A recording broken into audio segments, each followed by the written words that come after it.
नमस्कार, मी श्वेता अंकले. Tarun Bharat news bulletin मध्ये आपल्या सर्वांचे स्वागत. आता पाहूया ठळक घडामोडी.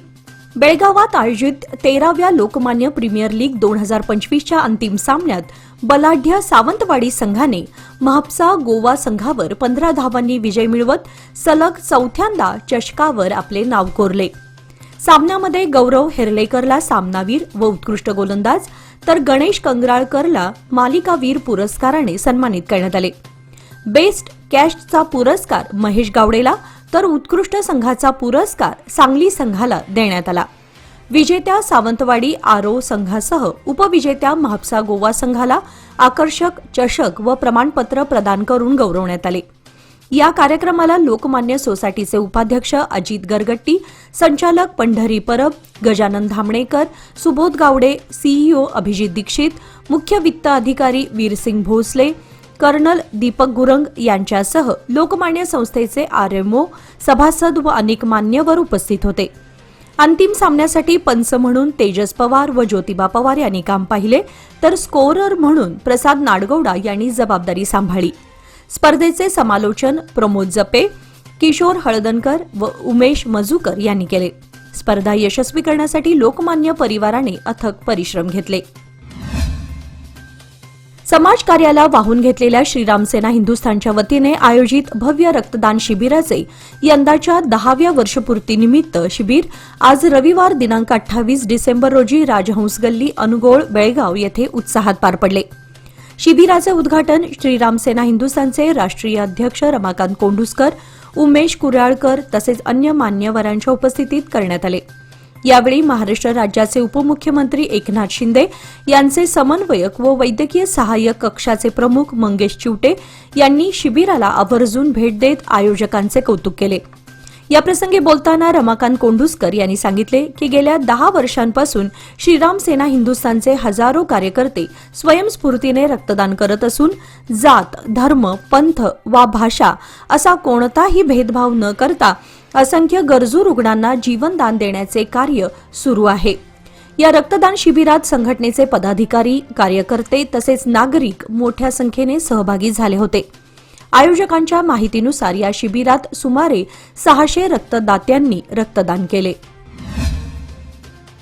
लोकमान्य प्रीमियर लीग 2025च्या अंतिम सामन्यानिमित्त महाराष्ट्र राज्याचे उपमुख्यमंत्री एकनाथ शिंदे यांचे समन्वयक तसेच मुख्यमंत्री वैद्यकीय सहायता कक्षाचे प्रमुख मंगेश चिवटे यांनी आज रविवारी दिनांक 28 डिसेंबर रोजी बेळगाव शहरातील अनुगोळ येथील एसकेई सोसायटीच्या प्लॅटिनम ज्युबिली मैदानाला भेट दिली. यावेळी स्पर्धा आयोजन समितीच्या वतीने मंगेश चिवटे यांचा सत्कार करण्यात आला. याप्रसंगी समितीचे नेते रमाकांत कोंडुस्कर, लोकमान्य सोसायटीचे उपाध्यक्ष अजित गरगट्टी, संचालक पंढरी परब, गजानन धामणेकर, सुबोध गावडे तसेच लोकमान्य सोसायटीचे सीईओ अभिजित दीक्षित, सीएफओ वीरसिंग भोसले यांच्यासह अनेक मान्यवर उपस्थित होते. यावेळी बोलताना मंगेश चिवटे म्हणाले की सीमा भागासह कोकण पट्ट्यामध्ये क्रिकेटपटूंकरिता दर्जेदार मैदाने उभारण्याचे महत्त्वपूर्ण कार्य डॉक्टर किरण ठाकूर यांच्या नेतृत्वाखाली सुरू आहे. सावंतवाडी संघाने चौथ्यांदा अंतिम फेरीत प्रवेश केल्याबद्दल त्यांनी संघाचे विशेष अभिनंदन केले. तसेच स्पर्धेत सहभागी झालेल्या सर्व संघांचे मनःपूर्वक कौतुक केले. बेळगाव शहरातील टिळकवाडी परिसरातील पहिले रेल्वे गेटजवळ कार व दुचाकी यांच्यात झालेल्या अपघातात एक व्यक्ती जखमी झाला.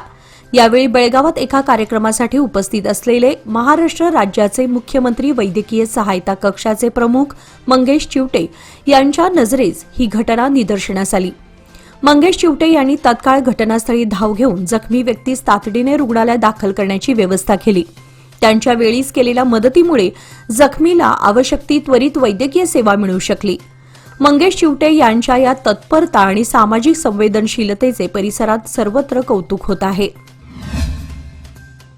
कुडची रेल्वे स्थानकासमोर विविध मागण्यांकरिता गेल्या 9 दिवसांपासून कुतुबुद्दीन काझी यांनी पुकारलेल्या धरणे आंदोलनास चिकोडीच्या खासदार प्रियंका जारकीहोळी यांनी भेट दिली. गेल्या 9 दिवसांपासून रेल्वेच्या विविध मागण्या, ज्यामध्ये कुडची बागलकोट रेल्वे मार्गाच्या कामास कुडचीहून प्रारंभ करावा, कुडची हे प्रमुख स्थानक असल्याने सर्व जलद गाड्यांना थांबा द्यावा, कुडची रेल्वे स्थानकात सुविधा उपलब्ध करून देण्यात याव्यात, तसेच बागलकोट लोवत्रपूर पॅसेंजर गाडी प्रारंभ करावी यासह अन्य मागण्या घेऊन धरणे आंदोलन सुरू केले होते. गेल्या 9 दिवसांपासून चालू असलेल्या आंदोलनास विविध संघटनांचा पाठिंबा देण्यात आला होता. याची दखल घेऊन चिक्कोडीच्या खासदार प्रियंका जारकीहोळी यांनी या धरणे आंदोलनास भेट दिली. खासदार प्रियंका जारकीहोळी यांनी समस्या जाणून घेत जानेवारी महिन्यामध्ये रेल्वे खात्याच्या बैठकीत निवेदनात असणाऱ्या सर्व विषयांवर अधिकाऱ्यांशी चर्चा करून लवकरात लवकर त्या सोडवण्याचा प्रयत्न केला जाईल असा भरवसा दिला. खासदारांच्या हस्ते काझी यांना नारळ पाणी देऊन धरणे आंदोलन संपवण्यात आले. यावेळी पंचलिंगेश्वर स्वामीजी, बुडा चेअरमन लक्ष्मण चिंगळे, अमित घाटगे, हमीदुद्दीन रोहिले, सुभाष शिरबूर, अमीन वाटे, एजाज बिचू यांच्यासह नागरिक उपस्थित होते. शाहूनगर येथील मातोश्री कॉलनी आणि श्रीराम कॉलनीमध्ये 24 तास पाणी पुरवठा योजनेअंतर्गत घरगुती नळ जोडणीचे काम सुरू झाले आहे. या योजनेमुळे परिसरातील नागरिकांना नियमित व शुद्ध पिण्याचे पाणी 24 तास उपलब्ध होणार असून दीर्घकाळापासून भेडसावत असलेल्या पाणी टंचाईच्या समस्येवर कायमस्वरूपी उपाय होण्याची अपेक्षा आहे. आतापर्यंत नागरिकांना खासगी टँकर आणि विहिरीच्या पाण्यावर अवलंबून राहावं लागत होतं. त्यामुळे आरोग्याचा धोका निर्माण झाला होता. नळ जोडणीसाठी आवश्यक रस्ते खोदकाम नियोजनबद्ध पद्धतीने पूर्ण केल्यानंतर कायमस्वरूपी रस्ते बांधकामालाही सुरुवात केली जाणार आहे. त्यामुळे सध्या होत असलेली गैरसोय लवकरच दूर होणार आहे. स्थानिक नागरिकांनी या योजनेबद्दल समाधान व्यक्त केलं असून प्रशासनाने काम वेळेत व दर्जेदार पद्धतीने पूर्ण करावे अशी अपेक्षा व्यक्त केली आहे. मराठा समाज असंघटित असल्यामुळे हा समाज विकासापासून वंचित आहे. समाजाच्या दृष्टीने ही फार मोठी खंत आहे. मराठा समाज संघटित करून या समाजाची समग्र प्रगती साधण्यासाठी राज्यात मराठा समाज संघटित करण्याचे मोहीम उघडले आहे. मराठा समाज बांधवांनी यासाठी सहकार्य करायला हवे असे आवाहन राज्याचे कामगार कल्याण मंत्री संतोष लाड यांनी केले. ते शनिवारी संकेश्वर येथील शंकरलिंग भवनामध्ये आयोजित केलेल्या मराठा समाज चिंतन मेळाव्यात बोलत होते. मेळाव्याच्या अध्यक्षस्थानी माजी नगराध्यक्ष अमर नलवडे हे होते. नैऋत्य रेल्वे अंतर्गत 1 जानेवारी 2026 पासून बेळगाव रेल्वे स्थानकावरून धावणाऱ्या अनेक लांब पल्ल्याच्या व इतर गाड्या सुधारित वेळापत्रकानुसार आणि अधिक वेगाने धावणार आहेत. विशेषतः बेळगाव म्हैसूर विश्व मानव एक्सप्रेस आणि बेंगळूर एक्सप्रेस या गाड्या निश्चित स्थळी लवकर पोहोचणार आहेत. सध्या सुरू असलेल्या बेळगाव म्हैसूर एक्सप्रेसला 20675 हा नवा क्रमांक देण्यात आला असून परतीची गाडी 20676 म्हैसूर बेळगाव सुपरफास्ट असेल. हा बदल फेब्रुवारी 2026 पासून लागू होईल. मात्र दोन्ही गाड्यांच्या एकूण प्रवास वेळेमध्ये कपात व वेगवाढ 1 जानेवारी 2026 पासून लागू होईल. गाडी क्रमांक 20654 बेळगाव बेंगळूर सुपरफास्ट एक्सप्रेस एकूण प्रवास वेळ सुमारे 40 मिनिटांनी कमी होणार आहे. एक T20 क्रिकेट आहे ना, मला जाम आवडतं. पण माझे पैसे इन्व्हेस्ट करताना मात्र मी गेल नाही तर गावस्करच बनतो. FD मध्ये नेहमी इन्व्हेस्ट करतो, कारण FD आहे तर स्टेडी आहे. लोकमान्य FD सोबत मिळवा best interest rate. Lokmanya FD आहे तर स्टेडी आहे. बेळगाव शहरातील मध्यवर्ती बस स्थानकाजवळील मुख्य चौकात वाहतूक पोलीस कर्मचारी सचिन पवार यांनी माणुसकीचा परिचय दिला. प्रचंड वर्दळीच्या ठिकाणी एक अंध व्यक्ती रस्ता ओलांडण्याचा प्रयत्न करत असताना त्यांनी तात्काळ पुढे येत त्याला आधार देत सुरक्षितपणे रस्ता पार करून दिला. हा प्रसंग अनेक नागरिकांनी मोबाईलमध्ये टिपला असून सोशल मीडियावर या कृतीचं मोठ्या प्रमाणावर कौतुक होत आहे. पोलीस दलातील अशा संवेदनशील व समाजाभिमुख कृतीमुळे माणुसकीचे महत्त्व अधोरेखित होत असून सचिन पवार यांच्या कार्याचे सर्वत्र अभिनंदन केले जात आहे. गेल्या काही दिवसांपासून राज्यात तीव्र थंडी व दाट धुक्याची लाट पसरली आहे. विशेषतः उत्तर कर्नाटकातील जिल्ह्यांमध्ये थंडी मोठ्या प्रमाणात वाढली आहे. बिदर, गुलबर्गा व विजापूर जिल्ह्यामध्ये अधिक थंडी असल्याने तिथे येलो अलर्ट जारी करण्यात आलाय. पुढील 7 दिवस ढगाळ वातावरण राहणार असल्यानं रात्रीचे कमाल तापमान सुमारे 26 अंश सेल्सिअस तर किमान तापमान सुमारे 15 अंश सेल्सिअस इतके असेल.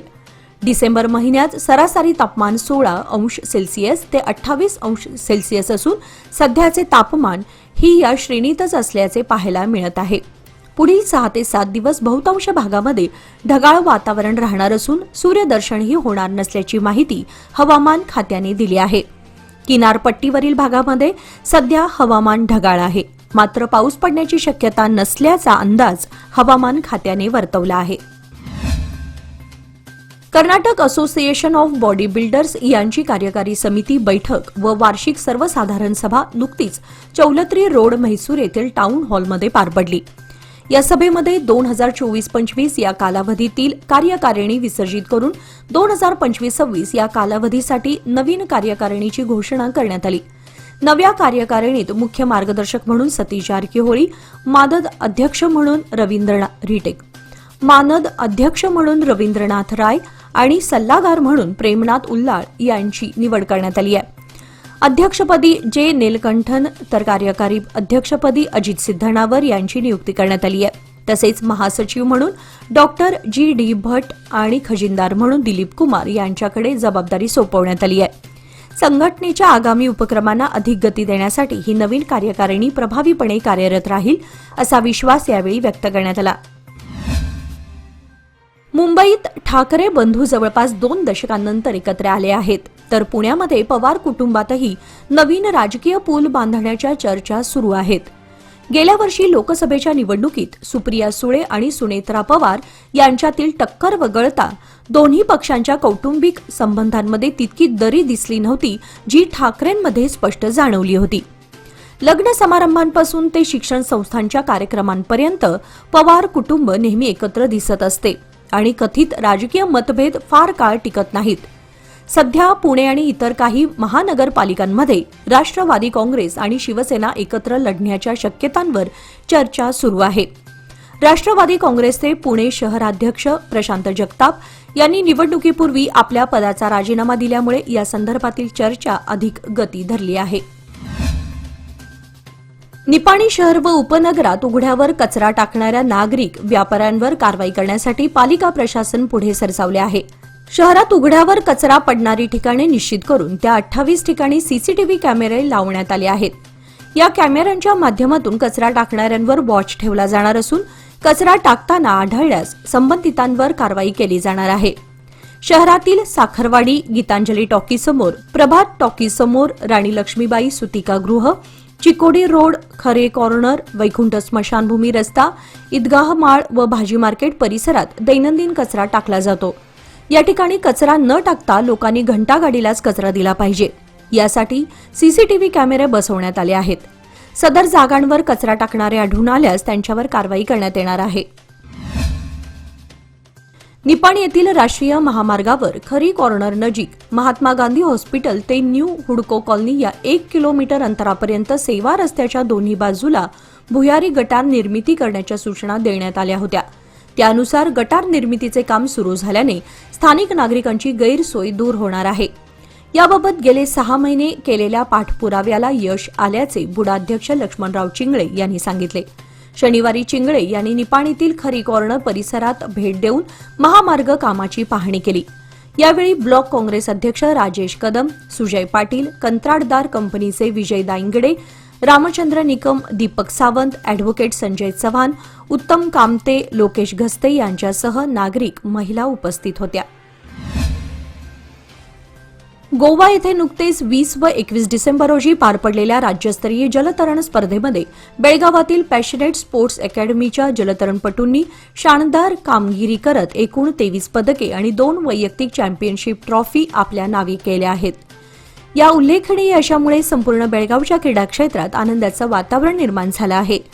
या विजयी चमूंमध्ये निराली हिंगमिरे, सृष्टी कंगराळकर, साद काजी, यशू पाटुकले, ओम पाटुकले, सम्राट मालाई आणि सिद्धार्थ कुरुंदवाड या जलतरुणपटूंनी आपापल्या कक्षा गाठत विविध प्रकारात पदके पटकावली. या सर्व स्पर्धकांचे प्रशिक्षक व अकॅडमी व्यवस्थापनाने कौतुक करत त्यांना पुढील स्पर्धांसाठी प्रोत्साहन दिले जात आहे. बेळगावच्या चिंतामणराव सरकारी हायस्कूलच्या शताब्दी महोत्सवासाठी शाळेचे माजी विद्यार्थी आणि अमेरिकेचे खासदार श्रीनिवास ठाणेदार उपस्थित होते. हे बेळगाव माझं आहे, ही माझी शाळा आहे, अशा शब्दात त्यांनी आपल्या जन्मभूमीबद्दलचा अभिमान व्यक्त केला. बालपणीच्या गरिबीवर मात करून प्रबळ इच्छाशक्ती आणि जिद्दीच्या जोरावर अमेरिकन संसदेपर्यंत कसा पोहोचलो याचे अनुभव त्यांनी मांडले. तसेच संकटांना न घाबरता विद्यार्थ्यांनी आपले ध्येय गाठण्यासाठी प्रयत्नशील राहावे आणि कधीही हार मानू नये असा संदेश त्यांनी दिला. दरम्यान पहिल्या मराठी अमेरिकन खासदाराचा संघर्ष आणि राजकीय प्रवास उलगडणाऱ्या त्यांच्या वॉशिंग्टन डायरी या पुस्तकाचा त्यांनी आवर्जून उल्लेख केला. शाळेच्या शोभायात्रेदरम्यान जुन्या मित्रांना भेटून आणि शहरात झालेले बदल पाहून खासदार ठाणेदार काही काळ भावूक झाले होते. या ऐतिहासिक कार्यक्रमामुळे शाळेचा परिसर, शिक्षक आणि आजी माजी विद्यार्थ्यांमध्ये प्रचंड उत्साह आणि आनंदाचे वातावरण पाहायला मिळाले. याचबरोबर आजचे बातमीपत्र इथे संपले. अधिक माहिती आणि ताज्या घडामोडींसाठी पाहत रहा तरुण भारत न्यूज चॅनल. तसेच आमच्या चॅनलला लाईक, शेअर आणि सबस्क्राईब करायला विसरू नका. आणि विश्वासार्ह बातम्यांसाठी दररोज वाचा दैनिक तरुण भारत. धन्यवाद.